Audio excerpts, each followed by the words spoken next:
Nko kwebiro by'omushuma biri makumyana abatwireno biba amatungo muri imbarra bakagatwara muri shema ruhanga barugiremu epiki yabaye babireno bejunisa kwiba yafa nukwe kubakwata umwakiruka abo nuho twagwera aha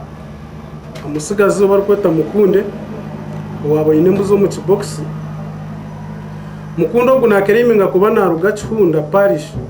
mu cha Rino Sel Kagongi sub county Kibingo county Shema district. Abantu bacunda Shema batuganze munonga kwiyembuzi z'abatuzi bashimara kutwara embuzi bakwataho mutaka wa cyaro bambera bamukoma mweno polisi yakashakegerezo kucono z'ikintu eco kusyahe kwatira abashumabo. Mukunde owakwatwa na rugachunda kagango mu district ya Shema bitu mugenzi we Justice nawe urukuruga bgonjo muri Shema yiruka yabasiga konka bariyo no bamuhiga omuriyeki Justice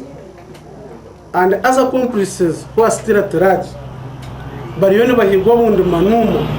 kugira ngo bona bakwatwe bacondozibwe file tebwe uwo mucondoza we biragiro state attorney deni batwarwa mu koti bavunana. Bit osi wakashaka tofa kamanya yashaba batako kuzoramisha amatungo gabo ahabwa bashuma barukurwa muri Shema. Buryo mowe nazorere erisho ahitungo rye bareke kubyama bakaja ngo amatungo nigiye kumu abo ko amatungo giye nabantu abari gariyebuza kwenda kubasisa nahabwe ico twatanise tubinga abashuma mu mwanya kandi twagira twatungire mani mingi abashuma nibyo kuturingeraho nyina mutagaruka hamuramwa gwitu turwanda so mushuma nahari n'uruzarwa abe nacyamanya ngo karzara ino mutuma guyibi umutarutora.